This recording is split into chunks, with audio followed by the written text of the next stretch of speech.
حضرت عمر رضی اللہ تعالیٰ عنہ، ان کا ایک باغ تھا بیروحا۔ خیبر کے جب حضور نے باغات تقسیم کیے تھے تو ان کو ایک باغ ان کو بھی ملا تھا، قیمتی باغ تھا وہ۔ کبھی کبھی اس کے دیکھنے کو تشریف لے جاتے تھے اپنی عمارت کے زمانے میں بھی۔ ایک دن گئے اور عصر کی نماز سے پہلے پہنچنے کے حساب سے واپس ہوئے، تو آنے تک ذرا دیر ہو گئی، اور مسجد میں لوگوں نے جماعت پڑھ لی کہ بے حضرت پتہ نہیں کب آئیں گے، اس لیے وہاں نماز ہو گئی، جماعت ہو گئی۔ جماعت کے بعد بھی تو عصر کا وقت باقی رہتا ہے۔ حضرت پہنچے اور کہا کہ کیا جماعت، آپ لوگوں نے نماز جماعت کر لی؟ کہا ہاں جماعت ہو چکی۔ تو بہت افسوس کیا، انا للہ کا۔ انہوں نے اپنی نماز پڑھ لی، نماز کا وقت تو باقی تھا، قضا بھی نہیں ہوئی۔ عذر بھی معتبر ہے کہ کہیں سے پہنچنے میں تاخیر ہو گئی، ارادہ تو نہیں تھا جماعت چھوڑنے کا، تو عذر بھی معتبر ہے۔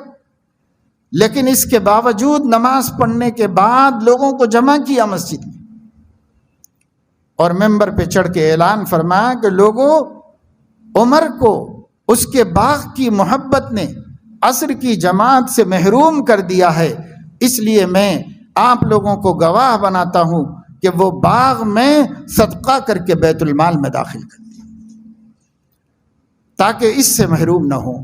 اب تقابل دیکھو کیسے تقابل کیا جاتا ہے۔ حضرت عمر نے تقابل کیا، میرا باغ زیادہ قیمتی ہے یا عصر کی جماعت زیادہ قیمتی ہے، اس میں تقابل کیا۔ اس تقابل سے ان کو سمجھ میں آیا کہ نہیں، وہ قیمتی نہیں ہے، یہ قیمتی چیز ہے، لہذا کم قیمت چیز کو زیادہ قیمت چیز کے لیے خیرات کر دینا، ایثار کر دینا آسان ہو گیا۔ آدمی قیمتی چیز کے لیے معمولی چیز کا ایثار کرتا ہے، زندگی بھر دیکھ لو یہی کرتے رہتے ہیں، کسی بڑھیا کے لیے گھٹیا کا ایثار کر دیتے ہیں۔ حضرت عمر نے بڑھیا کے خاطر گھٹیا کا ایثار کر دیا کہ اللہ اس سے خوش ہو جائے اور وہ میرا جو اجر چلا گیا ہے وہ اجر مجھے دے دے اللہ پاک۔ اتنا بڑا ایثار۔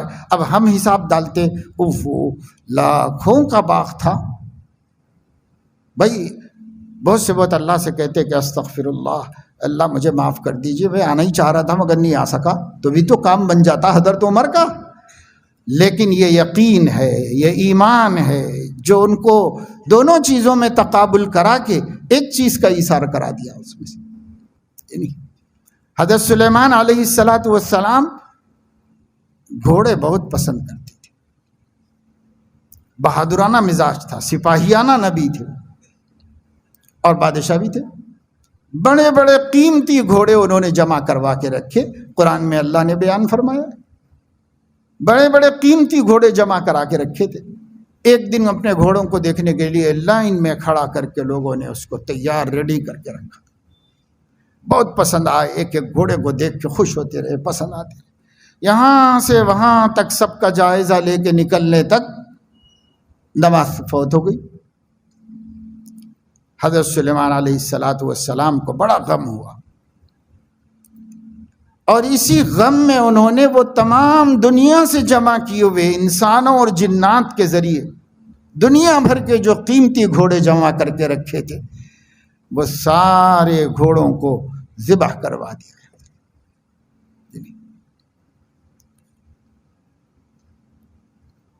اور لوگوں میں اعلان کروا دیا کہ لے جائیں اس کا گوشت، لے جا کے کھا لے سب لوگ۔ سب ذبح کر دیے گئے، اللہ کے نام پہ ختم کر دیے، تقسیم کروا دیے، خیرات کرا دی۔ یعنی حضرت سلیمان علیہ السلام کا یہ عمل اللہ کو اتنا پسند آیا کہ اللہ تعالیٰ نے قرآن مجید میں اس کو بیان فرمایا اور نازل کیا۔ قرآن مجید کے جو واقعات ہیں نا، وہ ایمان کو اتنا مضبوط کرتے ہیں کہ کسی اور چیز سے اتنی مضبوطی نہیں ہو سکتی۔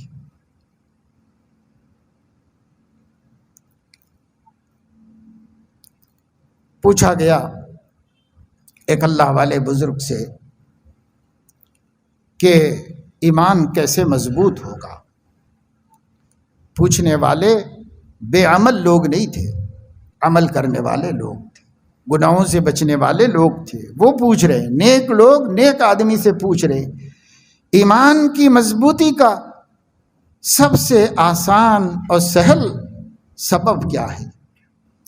تو انہوں نے فرمایا اہل اللہ اور بزرگان دین اللہ کے نیک بندوں کے احوال کا مطالعہ کرنا، ان کے حالات کو جاننا، ان کے واقعات و قصص کو سننا، یہ ایمان کی ثبات اور پختگی اور مضبوطی کا سبب ہے۔ تو انہوں نے پوچھا کہ حضرت اس کی کوئی دلیل بھی ہے؟ تو فوراً فرمایا کُلًّا نَقُصُّ عَلَيْكَ مِنْ أَنْبَاءِ الرُّسُلِ مَا نُثَبِّتُ بِهِ فُؤَادَكَ۔ ہم نے جو قرآن میں واقعات و قصص رسولوں کے بیان کر دیے ہیں، ان کے اور ان کے اقوام کے، ان کی امتوں کے حالات سامنے رکھ دیے ہیں، سب ہم یہ یوں ہی نہیں بیان کیے ہیں ہم نے۔ مَا نُثَبِّتُ بِهِ فُؤَادَكَ، یہ وہ سرمایہ ہے جس سے ہم آپ کے قلب کو مضبوط کرتے ہیں اور نبیوں کی محنت پر جمع دیتے ہیں۔ اس کے ذریعے سے ہمارے لیے بھی یہی اسوہ حسنہ اور یہی واقعات، یہی قصص نفع کا سبب ہے۔ ایمان مضبوط کرتے ہیں۔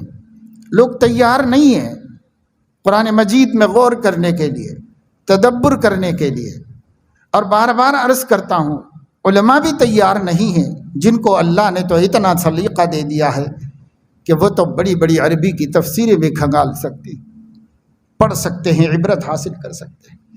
عوام جن کی زبانوں میں قرآن کی تفسیریں اور ترجمے موجود ہیں، وہ بھی پڑھنے کے لیے تیار نہیں ہیں، وہ بھی اس میں غور کرنے کے لیے تیار نہیں ہیں۔ بھائی سب سے بڑی کتاب کون سی ہے؟ کتاب اللہ ہے، اس سے بڑی تو کوئی کتاب نہیں۔ سب سے زیادہ نفع بھی اسی کے اندر ہے۔ کچھ حدود ہیں، قیود ہیں، معلوم کر لو علماء سے، مگر یہ کس نے کہا ہے کہ نہ پڑھو؟ یہ کس نے کہا؟ یہ کسی نے بھی نہیں کہا۔